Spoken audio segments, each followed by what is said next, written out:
Hello friend, मैं गोलाई sir आपके लिए इंडियन पॉलिटी लाया हूँ। तो पिछले वीडियो में अपन ने देखे थे कि ईस्ट इंडिया कंपनी बनी कैसे है ना, वही से रेगुलेटिंग एक्ट बनकर तैयार हुआ है। तो आज अपन रेगुलेटिंग एक्ट के बारे में देखेंगे, ठीक है। तो रेगुलेटिंग एक्ट के मतलब किस लिए बना था और कौन कौन थे उस एक्ट में, ठीक है, कहाँ से पारित हुआ, ये सब देखते हैं। तो रेगुलेटिंग एक्ट जो बना था, तो ये रेगुलेटिंग एक्ट बना था 1773 में बना था, ठीक है। क्या बना था? रेगुलेटिंग एक्ट, ठीक है। अभी रेगुलेटिंग एक्ट जो बना था 1734 में, तो किस लिए बना था? तो मैंने पिछले वीडियो में बताया था कि वहां पे क्या होता था, व्यापार जो था, व्यापार और भ्रष्टाचार बहुत ज्यादा बढ़ गया था, ठीक है। निजी व्यापार ज्यादा बढ़ गया था, भ्रष्टाचार ज्यादा बढ़ गया था, इसलिए उन्होंने क्या किया कि कुछ तो भी चेंज करना चाहिए, उसके उन्होंने क्या किया, रेगुलेटिंग एक्ट बनाया। इसी को इंडिया का जो बेस कहा जाता है कॉन्स्टिट्यूशन का, ठीक है। ये पहला ऐसा एक्ट था, ठीक है। तो संविधान जो बनाने की जो शुरुआत थी यही से चालू होती है, ठीक है। ऐसा नहीं है कि एकदम से संविधान बन गया, कॉन्स्टिट्यूशन बन गया, तो वो ना धीरे धीरे बनते गया। तो ये फर्स्ट उसकी स्टेप थी, ठीक है। दूसरे बोला गया रेगुलेटिंग एक्ट। तो रेगुलेटिंग एक्ट में क्या किया, और मैं आपको बता देता हूँ। सबसे पहले क्या हुआ, गवर्नर जनरल बना दिया, ठीक है। इसमें क्या बना दिया, एक गवर्नर जनरल। पहले क्या थे, ऐसे देखो मैं आपको बता देता हूँ, 3 गवर्नर थे। एक था बॉम्बे का गवर्नर था, तो बॉम्बे बोला जाता था। एक मद्रास जो था, मद्रास को फल्टा या फल्टा ऐसा बोला जाता था उस टाइम। और यहाँ पे था बंगाल, ठीक है। बंगाल यानी बंगाल यानी कोलकाता, और कोलकाता यानी पुराना नाम गोविंदपुर, ठीक है। तो यहाँ पे कोलकाता, और कोलकाता का पुराना नाम क्या था, गोविंदपुर, ठीक है। तो यहाँ से क्या हुआ, यहाँ पे सबसे ज्यादा जो था ये यहाँ पे बैठते थे, ठीक है। कैपिटल उस टाइम क्या बन गई थी, कोलकाता थी, ठीक है। कोलकाता में ज्यादा पैसा था, है ना, तो वहीं पे ये लोग जाके बैठ गए। तो बंगाल और बॉम्बे और मद्रास का जो गवर्नर था, ठीक है, इन्होंने क्या कर दिया, कलकत्ता का जो गवर्नर के अंदर में ला दिया। अभी कोलकाता का गवर्नर जनरल जो बोलेगा, और बॉम्बे और मद्रास के गवर्नर जनरल को सुनना पड़ेगा और करना पड़ेगा। इसके अधीन ला लिया उसको। किसको ला लिए? ये बंगाल के गवर्नर और मद्रास के गवर्नमेंट के गवर्नर को, ठीक है। तो आपको ध्यान में रखना है कि फर्स्ट क्या हुआ, फर्स्ट बंगाल का क्या बना दिया, गवर्नर बना दिया। तो बंगाल का गवर्नर जनरल कौन है फर्स्ट? तो बंगाल का फर्स्ट गवर्नर जनरल है वॉरेन हेस्टिंग्स। ध्यान में रखना, बंगाल का जो प्रथम जो है गवर्नर जनरल, तो वो गवर्नर जनरल कौन है? जनरल है वॉरेन हेस्टिंग्स। कौन है? Warren Hastings. तो ये देखो, आपको मैं फोटो दिखाया, ये फोटो उन्हीं की है जो बंगाल के गवर्नर थे, ठीक है। तो पहले गवर्नर जनरल, तो बहुत बार क्वेश्चन आता है एग्जाम में कि प्रथम गवर्नर जनरल कौन थे, तो बंगाल के प्रथम गवर्नर जनरल कौन थे? तो बंगाल के प्रथम गवर्नर जनरल थे वॉरेन हेस्टिंग्स, ठीक है। और उनको क्या किया, उनको इस दोनों गवर्नर पे सीधा सीधा मैं आपको अपने भाषण में बता दूं, सीधा उसको बॉस बना दिया, ठीक है। दूसरी बात, बंगाल के गवर्नर के लिए और एक बोर्ड ऑफ डायरेक्टर, एक काउंसिल बनाएंगे, ठीक है। एग्जीक्यूटिव काउंसिल बोलते हैं उसे अपन बोलेंगे परिषद। उसे क्या बोलेंगे? कार्यकारी परिषद, या उसे ही क्या बोला जाएगा, उसे बोला जाएगा एग्जीक्यूटिव काउंसिल, ठीक है। वो बनाया। तो उसमें कितने मेंबर थे? तो उसमें 4 मेंबर थे। कितने मेंबर थे? 4 मेंबर थे, ठीक है। और उन 4 मेंबर के नाम मैं आपको बता देता हूँ, ठीक है। किताब में आप देखोगे तो शायद इतना लिखा रहेगा कि जो कार्यकारी परिषद की जो काउंसिल थी उसमें 4 मेंबर थे। और उस 4 मेंबर का नाम क्या है? तो मैं 4 मेंबर का नाम आपको बता देता हूँ। वो 4 मेंबर का जो नाम था ये आपको यहाँ पे लिखा गया है। तो ये फर्स्ट पर्सन का नाम था क्लेवरिंग। क्या नाम था? क्लेवरिंग। दूसरे का नाम क्या था? ठीक है, मानसन। क्या नाम था? मानसन। तीसरे का नाम था बेरवेल। क्या नाम था? बेरवेल। और चौथे का नाम था फिलिप फ्रांसिस। चौथे का नाम क्या था? Philip Francis. क्वेश्चन कैसे बनेगा मैं आपको बता देता हूँ कि इसमें से कौन नहीं था। क्या बोलेगा? इसमें से एक 4 आपको ऑप्शन दिए जाएंगे, 5 ऑप्शन दिए जाएंगे। उस ऑप्शन में दिया जाएगा कि यहाँ पे कौन नहीं था, एक नया नाम ले लेंगे। तो आपको ध्यान में रखना चाहिए कि ये थे। और अगर आपका आप मेन में देखते हो, मेन में भी अगर क्वेश्चन आता है और आप राइटिंग लिखते हो, तो राइटिंग में अगर नाम लिखते हो तो काफी ज्यादा मतलब वेटेज पड़ता है, ठीक है, नाम लिखने से। तो ये 4 बंदे थे जो कार्यकारी परिषद में थे। इसके बाद उन्होंने क्या किया, बिल्कुल आफ्टर 1 ईयर बाद, वही पे 1774 में तो सुप्रीम कोर्ट की स्थापना की। ठीक है, ध्यान में रखना कि किसकी सुप्रीम कोर्ट की स्थापना की थी। तो जो सुप्रीम सुप्रीम कोर्ट है, हाँ हाँ कलकत्ता में, जो कलकत्ता का विलियम, ठीक है, सेंट विलियम जो किला था विलियम्स, तो वहां पे क्या किया था इन्होंने सुप्रीम कोर्ट की स्थापना की थी। ठीक है, कहाँ पे किया था ये कलकत्ता का जो किला था, किला का नाम क्या था विलियम्स। ठीक है, तो यहाँ पे उन्होंने क्या किया था उस किले में सुप्रीम कोर्ट की स्थापना की थी और वहां पे एक मेन जो चीफ जस्टिस था, ठीक है, फर्स्ट पहला वाला चीफ जस्टिस था, वो कौन था प्रथम, तो उसका नाम था सर एलिजा इम्पे। ठीक है, उनका जो नाम था फर्स्ट एलिजा इम्पे। ठीक है, क्या नाम था एलिजा इम्पे। ठीक है, तो फर्स्ट जस्टिस था, पहला मुख्य न्यायाधीश था सुप्रीम कोर्ट का, ध्यान में रखना। और इनकी मदद के लिए वो 3 अन्य न्यायाधीश लाए, 3, ठीक है, अदर न्यायाधीश, मतलब उनकी जो मदद करेंगे अन्य न्यायाधीश, मतलब अदर जो और भी थे जस्टिस। ठीक है, पर मेन को थे सर एलिजा इम्पे, जो वॉरेन हेस्टिंग्स के ही स्कूल के दोस्त थे उनके। ठीक है, 3 अदर भी थे। तो मैं आपको बता देता हूँ क्या होता था, जो न्यायालय था ना, न्यायालय में क्या होता था, अगर आपको जस्टिस चाहिए, ठीक है, तो उस न्यायालय में क्या होता था, तो न्यायालय किसके ऊपर, मतलब किस मैटर के ऊपर वो डिसीजन लेते थे, तो वो वहां पे था, एक था सिविल, ठीक है, एक क्या था सिविल, मतलब अपन दीवानी बोलते हैं उसे, दीवानी। ठीक है, उसके बाद वहां पे था सिविल था, और कुछ क्रिमिनल था, साथ में क्या होता था क्रिमिनल था, और कुछ रिलीजन वाला था, रिलीजन के ऊपर जो भी कुछ धर्म के ऊपर, ठीक है, जिसे फौजदारी बोलेंगे। और रिलीजन के ऊपर, धर्म के आधार, धर्म के ऊपर वो मैटर पे वो देते थे। और साथ ही साथ नेवी, किसके नेवी यानी जल सेना, जल सेना, इसके ऊपर क्या करते थे वो आपके डिसीजन लेते थे। ये इतने मैटर रहते थे, तब जाके वो क्या करते थे, बाहर के मैटर में, ठीक है, ये वाले मैटर जब होता था इंटरफेयर, तब जाके ये डिसीजन लेते थे कोर्ट। ठीक है, द सुप्रीम कोर्ट। और साथ ही साथ अगर मान चलो कि इंडिया में अगर किसी ने कंपनी के साथ साथ जो सम्राट, एक सम्राट कहा था ब्रिटेन का, ठीक है, इस सम्राट, तो इस सम्राट ने अगर वहां पे कुछ ये किया, उनके बारे में अगर किसी ने कुछ बोला, ठीक है, अगर होता है भी, देखो पर मोदी सरकार है या फिर और भी कोई सरकार है ना, तो उनके ऊपर अपन टिप्पणी करते हैं कभी कभार, है ना, पेट्रोल इतना बढ़ गया है तो कुछ अपन कमेंट करते हैं। तो अगर ऐसा अगर आप करते हो उस टाइम, तो कंपनी के ऊपर या सम्राट के ऊपर, तो आपको क्या होना था, आपको सजा देती थी। कौन देता था उस मैटर के ऊपर सजा, कौन देते थे, सुप्रीम कोर्ट। ध्यान रखना, सुप्रीम कोर्ट भी इसके इंटरफेयर करते थे, ध्यान में रखना, ये सब चीजों के ऊपर वो सुप्रीम कोर्ट डिसीजन देते थे। तो सुप्रीम कोर्ट बन गया, ठीक है, इस एक्ट के तौर। उसके साथ ही साथ जो बड़े बड़े जो एक था कोर्ट ऑफ डायरेक्टर, ठीक है, कोर्ट ऑफ डायरेक्टर। अभी किसे चुना गया, तो कोर्ट ऑफ डायरेक्टर को चुना गया। और इनके जो सदस्य की जो संख्या थी, शायद इनकी संख्या 6 ऐसा कुछ था, court of director, sorry court of director, है ना। तो ऐसे 24 संख्या थी, कितनी थी 24, कितना था कोर्ट ऑफ डायरेक्टर, ठीक है, ऐसे कितनी संख्या थी 24 थी। और ऐसे उन्हीं लोगों को लेते थे। अभी होता कैसा था कि आपको पता है कि ईस्ट इंडिया कंपनी के, ईस्ट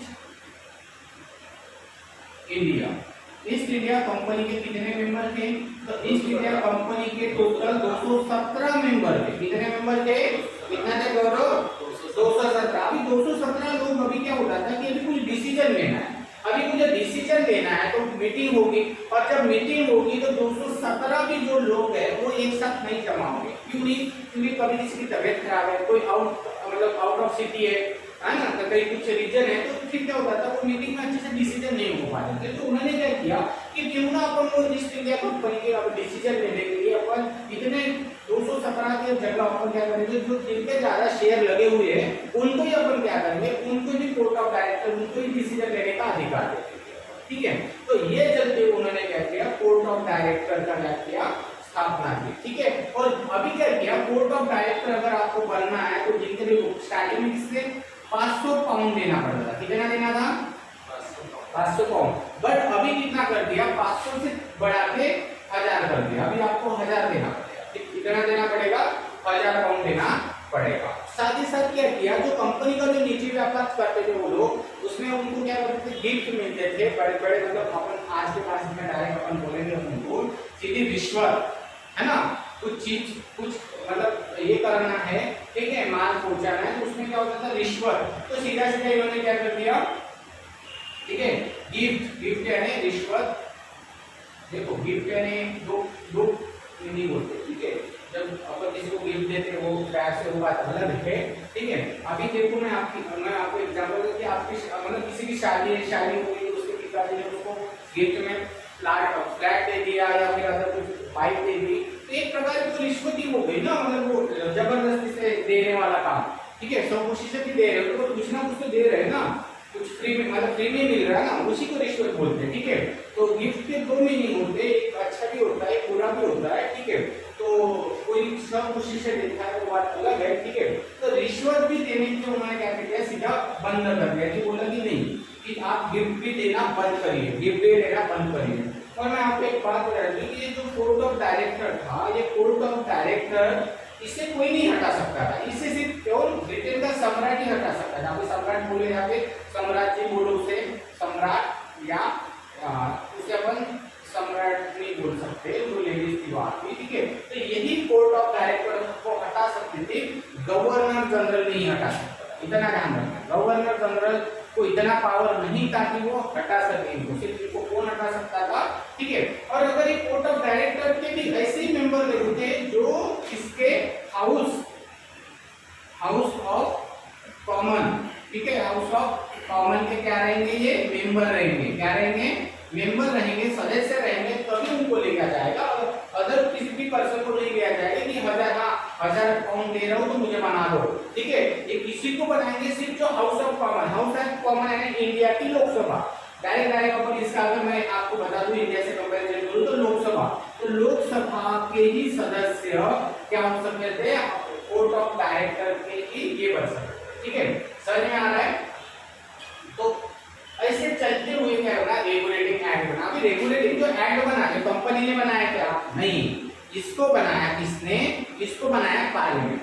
इसको किसने बनाया? पार्लियामेंट ने। और पार्लियामेंट ने कहा कि ठीक है, ब्रिटिश की, तो वहां पे बनाया था, ब्रिटिश में पार्लियामेंट, ठीक है। तो वहां पे संसद में बनाया हुआ था। तो इसी के चलते हुए फर्स्ट टाइम वहां की जो सरकार थी वो भी इसमें इंटरफेयर कर रही थी। देखो भारत में अभी तो किसकी सत्ता चल रही थी? भारत में अभी तक कंपनी का राज चलता था। अभी कंपनी के राज में भी फर्स्ट टाइम इंटरफेयर किया। किसने किया? फर्स्ट टाइम इंटरफेयर किया है, ठीक है, सरकार ने इंटरफेयर किया। क्योंकि ये जो रेगुलेटिंग एक्ट जो बना है ना, वो सरकार ने ही बनाया था। आप समझ रहे हो ये किसने बनाया हुआ है? सरकार ने ही बनाया हुआ है।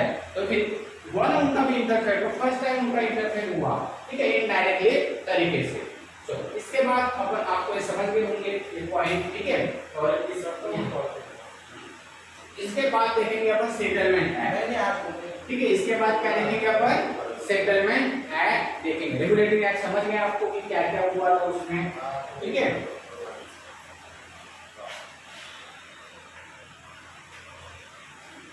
अभी रेगुलेटिंग एक्ट के बाद क्या बना? सेटलमेंट एक्ट शुरू हुआ, ठीक है। उसमें कुछ खामियां थी, उसमें कुछ मतलब उसमें कुछ ये था, ठीक है। तो उसमें एरर थे, तो उसमें ठीक है उसी को चेंज करने के लिए क्या बनाया? सेटलमेंट एक्ट बनाया, ठीक है। उसी को कुछ अपडेट करने के लिए सेटलमेंट एक्ट बनाया। तो आपको मैं सेटलमेंट एक्ट के बारे में बता देता हूँ। तो इसमें क्या हुआ? तो इसमें आपको पता है कि गवर्नर जनरल कौन, ठीक है, गवर्नर जनरल जो थे, गवर्नर जनरल जो वारन एक्टिस थे, और उनके साथ ही साथ एक काउंसिल थी, ठीक है, उसके साथ जो परिषद थी, ठीक है। तो जो परिषद थी उसे अपन कार्यकारी परिषद थे, इनको क्या कहते हैं? इनकी पावर इंक्रीज कर दी। उनकी जो पावर थी, उनकी जो अथॉरिटी थी, उनको क्या कर दिया इन्होंने? इंक्रीज कर दिया, इनको बढ़ा दिया। इनको क्या कर दिया? बढ़ा दिया। कि अभी इनके अधिकार और बढ़ा दिए, ठीक है।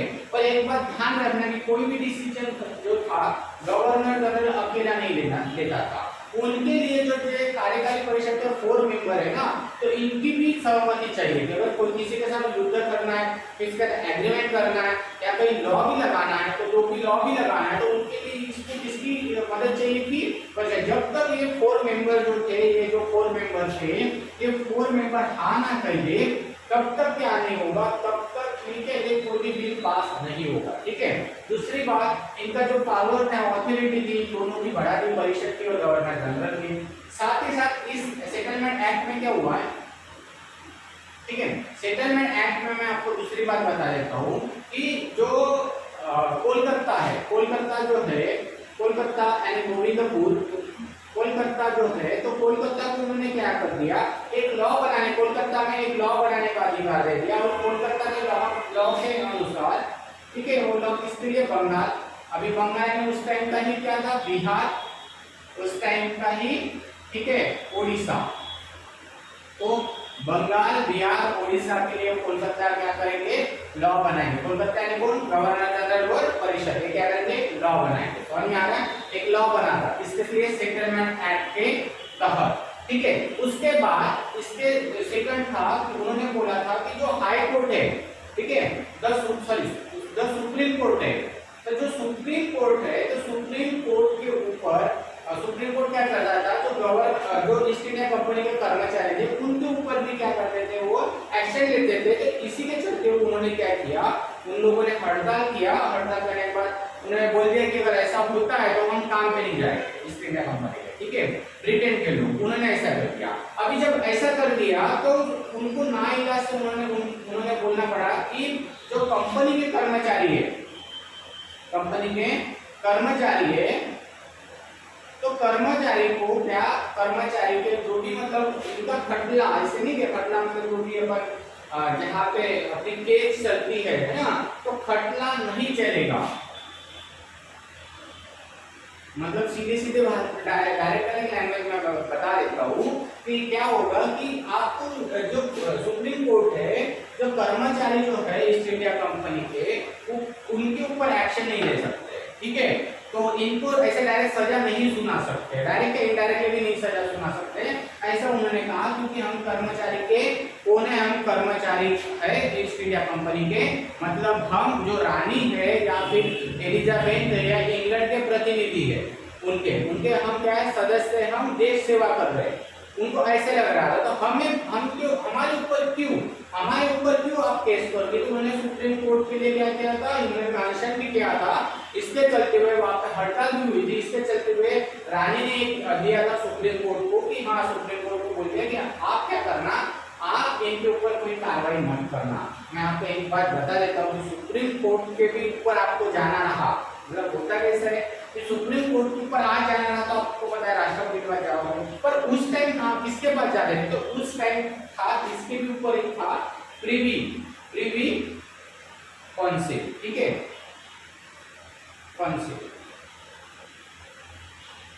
Privy council. ठीक है, अब ये प्रिवी काउंसिल जो था, यहाँ पे आप जाके जैसे मान लो कि आपको न्याय नहीं मिला सुप्रीम कोर्ट में, तो आप क्या बोलोगे, आप जाओगे प्रिवी काउंसिल के पास। अभी प्रिवी काउंसिल के पास जाओगे, पर ये रहता था इंग्लैंड में, ये कितनी बड़ी बात। ठीक है, ये कहाँ रहता था, ये रहता था इंग्लैंड में। अभी इंग्लैंड में पहुंच जाएगा, अगर वहां पे भी आपको न्याय नहीं मिलता, तो आप जा सकते थे सीधा सम्राज्ञी के पास। ठीक है, तो सम्राट के पास जा सकते थे, सम्राट यानी किंग। अब इसको ही क्या बोला जाता है, इसी को बोला जाता है किंग इन, ठीक है, काउंसिल, किंग इन काउंसिल, इसको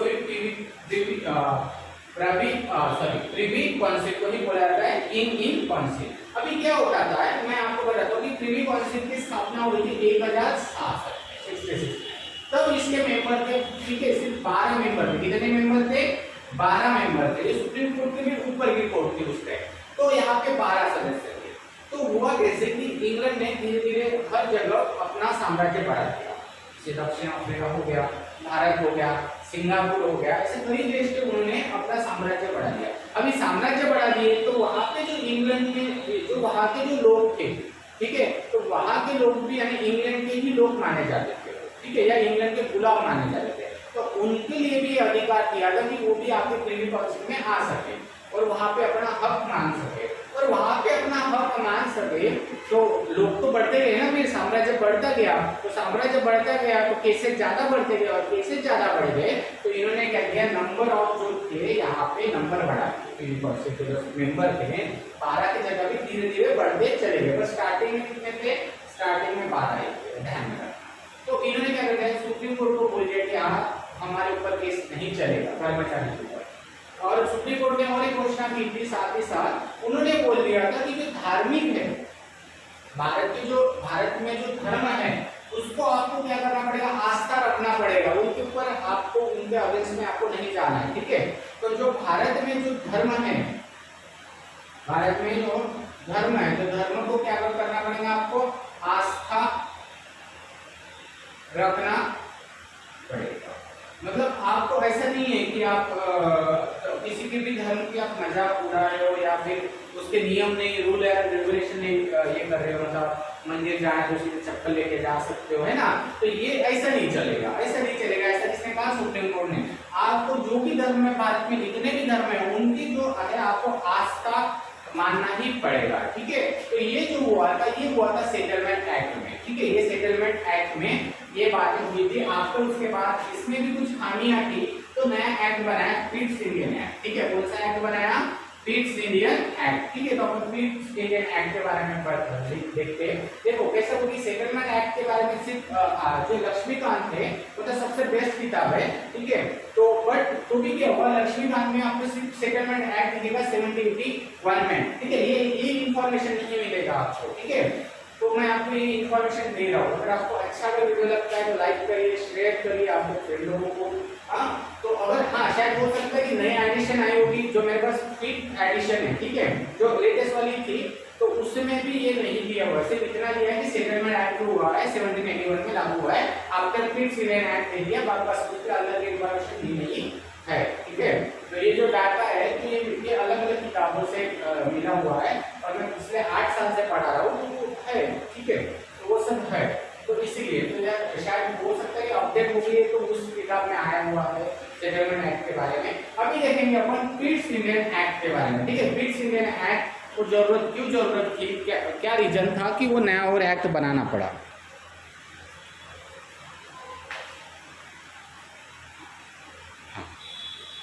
देखिए अपन अभी पिट्स इंडियन एक्ट करेंगे, ठीक है, सॉरी पिट्स इंडियन एक्ट पढ़ेंगे अभी।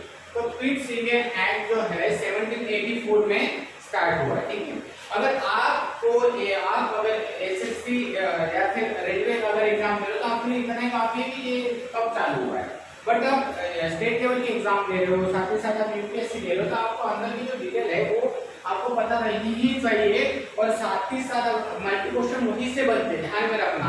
अगर आपको वो पता नहीं है तो मान चलो कि आप मल्टी क्वेश्चन सॉल्व नहीं कर पाओगे, विदाउट उसका पास होना मतलब थोड़ा सा मुश्किल हो जाएगा, बड़ा मुश्किल है, पॉसिबल ही नहीं। ऊपर पढ़ाई करके कोई पॉसिबल नहीं है, यूपीएससी एमपीएससी या फिर स्टेट लेवल की बड़ी एग्जाम देना है तो आपको डिग्री नॉलेज होना है। तो अपन देखते हैं पिट्स इंडियन एक्ट। अभी पिट्स इंडियन एक्ट 1784 में लागू हुआ है, 1784 में लागू हुआ। क्यों लागू हुआ, जो फर्स्ट एक्ट बना था रेगुलेटिंग एक्ट, सेटलमेंट एक्ट, उसमें जो खामियां थी, जो पूरा नहीं दूर कर पाए, इसलिए क्या हुआ, पिट्स इंडियन एक्ट बना। पिट्स इंडियन एक्ट बना 1784 में। तो इसमें क्या बना, तो सबसे पहले मैं आपको बता देता हूँ कि जो गवर्नर जनरल थे, वॉरेन हेस्टिंग्स, ठीक है, गवर्नर जनरल थे, वो वॉरेन हेस्टिंग्स या गवर्नर जनरल थे, उनको क्या कर दिया, उनके साथ जो काउंसिल थी, जो परिषद थी, तो परिषद में आपको पता है कि 4 मेंबर थे।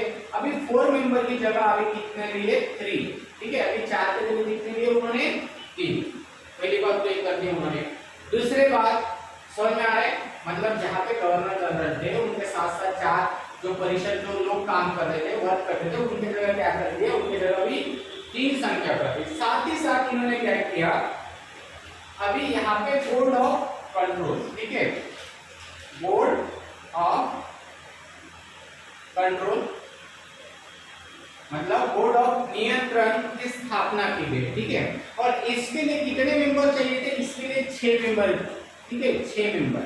इनके लिए कौन थे, 6 मेंबर। अभी 6 मेंबर थे कहाँ से, तो मैं आपको बता देता हूँ, इसमें था एक हाफ मंत्री। कौन था इसमें? एक था हाफ यानी आधा मंत्री, ध्यान रखना हाफ, ठीक है।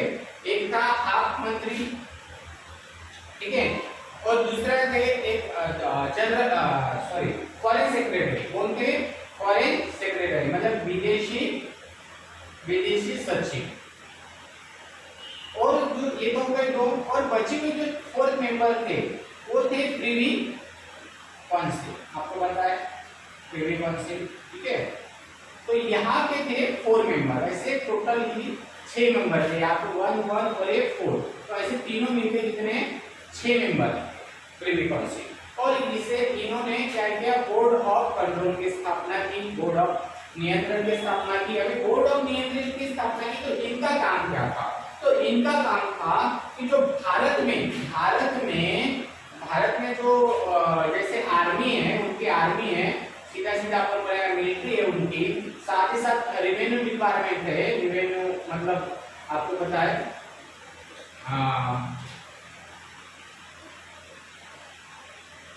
आपको पता है उसे अपन राजस्व बोलेंगे, राजस्व है ना, हिंदी में उसे अपन राजस्व बोलेंगे। आर्मी हो गए, रेवेन्यू डिपार्टमेंट हो गया, और आगे जो ब्रिटिश के सिटीजन हो गए, उनके लिए उन्होंने क्या किया? उनके ऊपर कंट्रोल करने के लिए बोर्ड ऑफ कंट्रोल की स्थापना की, ध्यान में रखना, ठीक है। बोर्ड ऑफ नियंत्रण की स्थापना की। तो इसमें कौन थे? जो इंग्लैंड के सिटीजन थे, ध्यान में रखना, ठीक है, वहां के नागरिक थे, उनके ऊपर पूरा कंट्रोल करने के लिए उन्होंने बोर्ड ऑफ कंट्रोल की स्थापना की है। उनमें 6 मेंबर है, और कहां से 6 मेंबर है आपको बताया है। साथ ही साथ इन्होंने क्या कर दिया? साथ ही साथ यहाँ पे अभी तक क्या था, मैं आपको सीधा एक पॉइंट बता देता हूँ, ठीक है। हेजेमनी, ठीक है, एक नया आया है हेजेमनी, ठीक है। हेजेमनी क्या होता है? हेजेमनी मतलब मान चलो कि ये प्रॉपर्टी मेरी है और कोई आके जबरदस्ती से मेरे प्रॉपर्टी पे कब्जा कर रहा है, तो उसे अपन हेजेमनी बोलते हैं, ठीक है। तो डायरेक्ट मैं आपको बता देता हूँ कि अभी तक क्या होता था, जैसे बंगाल है, ठीक है, इंडिया का एक बंगाल है, तो ये बंगाल कहाँ का पार्ट है? भारत का। तो अभी तक अपन क्या बोलते थे? ये भारत का पार्ट है, इसे क्या बोला जाता है? भारत का आधिपत्य क्षेत्र बोला जाता था। क्या बोला जाता था? ये भारत का ही पार्ट है, ठीक है, ये जमीन भारत की है, ठीक है, ये पार्ट भारत का है। पर ये जो हो गया, इसमें क्या बोल दिया? अब ये भारत का नहीं है, अब ये किसका है? ब्रिटिश, ठीक है, अब ये किसका है? ब्रिटिश का आधिपत्य, ठीक है, आधिपत्य क्षेत्र मतलब अभी ये भारत में जहां जहां ब्रिटिश की सत्ता है, वहां ये ब्रिटिश का क्षेत्र है। डायरेक्ट इस एक्ट में कहा गया, समझ में आ रहा है? अब ये भारत का नहीं है, ये अभी किसका है? ब्रिटिश का है। उसे क्या कहा जाता है? हेजेमनी कहा जाता है, ध्यान में रखना, ठीक है। तो ये सबसे बड़ा पॉइंट यहाँ पे आ गया। साथ ही साथ क्या हुआ, जो अभी तक इसके पहले जो अपन सेटलमेंट एक्ट में देखे थे, क्या देखे थे कि वहां पे जो ब्रिटिश के जो कर्मचारी थे ईस्ट इंडिया कंपनी के, उनके ऊपर कोई भी एक्शन नहीं लिया जाता था कोर्ट में। तो क्या हुआ, इनके लिए एक अलग कोर्ट बनाया गया। मतलब मान लो कि किसी के ऊपर कोई अत्याचार हो रहा है या कोई ये कर रहा है, जुल्म कर रहा है, या फिर कोई निजी व्यापार कर रहा है, तो आपको उसकी शिकायत करना है, तो उसके लिए एक नया कोर्ट बनाया गया। और वो कोर्ट बनाया गया था इंग्लैंड में। कहाँ पे बना था? इंग्लैंड में वो कोर्ट बनाया था, ठीक है, इंग्लैंड में वो कोर्ट। तो आप वहां पे जाके अपनी बात रख सकते थे, ठीक है, जो ईस्ट इंडिया कंपनी के जो कर्मचारी थे उनके लिए। साथ ही साथ जो बड़े बड़े जो गिफ्ट थे, उनके ऊपर भी क्या कर दिया? उनके ऊपर भी उन्होंने, ठीक है, उनके ऊपर भी बंदी बना दी, गिफ्ट यानी रिश्वत, ठीक है। तो जो गिफ्ट थे वो भी बंद करवा दी थी, हाँ बैन कर दी थी। अभी फिलहाल क्या कर दो? अभी बंद कर दो। मतलब पहले भी वही था एक पॉइंट है ना, रेगुलेटिंग एक्ट, इसमें भी वही है। और साथ ही क्या हुआ? व्यापार करने के लिए नियंत्रण कर दिया। जो ईस्ट इंडिया कंपनी थी, व्यापार जो था, व्यापार क्या होना? व्यापार में निजीकरण ना हो जाए ज्यादा से ज्यादा, मतलब प्राइवेट ना हो, मतलब जो एक अधिकार रहे, कंपनी का अधिकार रहे, तो व्यापार के लिए क्या कर दिया? निजीकरण। व्यापार जो था, व्यापार, इसमें देखना व्यापार के नियंत्रण, ठीक है, नियंत्रण के लिए भी कुछ एक्ट बनाए थे। इसमें एक ईस्ट इंडिया एक्ट के अंदर था, ठीक है। यहाँ कितने पॉइंट ध्यान में रखना कि यह बोर्ड ऑफ कंट्रोल सबसे इंपॉर्टेंट पॉइंट है।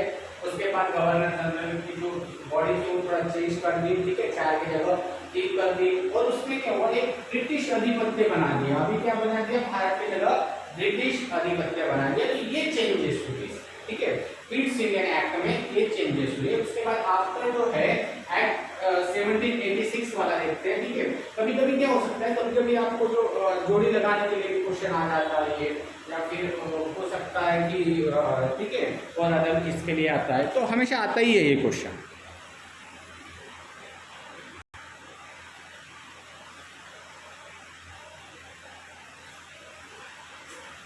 अभी अपन एक्ट देखेंगे 1786 का एक्ट, तो इसमें क्या चेंजेस हुए इस बारे में देखेंगे कि नया एक्ट क्यों बना है। तो इस एक्ट के तहत फर्स्ट मतलब जो गवर्नर जनरल थे,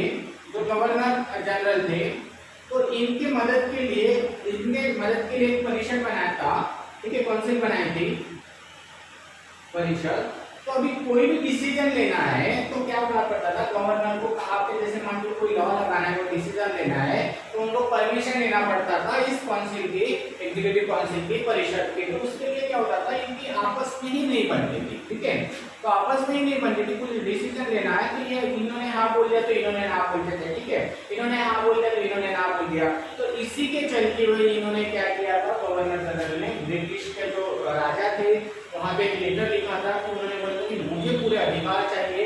तो उस तहत उन्होंने क्या किया, 1786 के तहत अभी कोई भी डिसीजन अगर लेना है, ठीक है, स्पेशल डिसीजन लेना है गवर्नर जनरल को, तो परिषद की परमिशन नहीं लगेगी, अभी परमिशन नहीं लगेगी, ठीक है। अभी क्या होगा, सीधा सीधा आप खुद ही डिसीजन ले सकते हो, परिषद की कोई जरूरत नहीं है डिसीजन लेने की, ठीक है, उन्होंने ना बोला तो भी आप कर सकते हो। दूसरी बात उन्होंने यहाँ पे चीफ कमांडर बना दिया। जो गवर्नर था उसको ही क्या बना दिया, मुख्य सेनापति मतलब क्या बना दिया, चीफ कमांडर बना दिया उसको। इस एक्ट के तहत क्या बना दिया, चीफ कमांडर बना दिया, मुख्य सेनापति। शायद आपको कभी क्वेश्चन आ जाए कि ब्रिटिश के बाद जो पहला भारत में मुख्य सेनापति कौन था, ध्यान में रखना, तो मुख्य सेनापति जो था गवर्नर जनरल ही बनाया गया है। उसके बाद अपन देखेंगे चार्टर्ड एक्ट देखेंगे। अभी इसमें तो ये एक्ट में इतना ही दिया हुआ, ज्यादा कुछ नहीं है, तो ध्यान में रखना कि वो जो ये थे गवर्नर जनरल, इनको परमिशन लेने की कोई जरूरत नहीं थी परिषद से, काउंसिल से, और इनको क्या बनाया गया, इस एक्ट के तहत सेनापति बनाया गया, मुख्य सेनापति, मेन सेनापति बनाया गया, ठीक है। इसके बाद अपन देखेंगे चार्टर्ड अधिनियम। आफ्टर 20 साल के बाद, आप देखोगे 20 साल के बाद ये बनता है, ठीक है। चलो देखते हैं आगे का।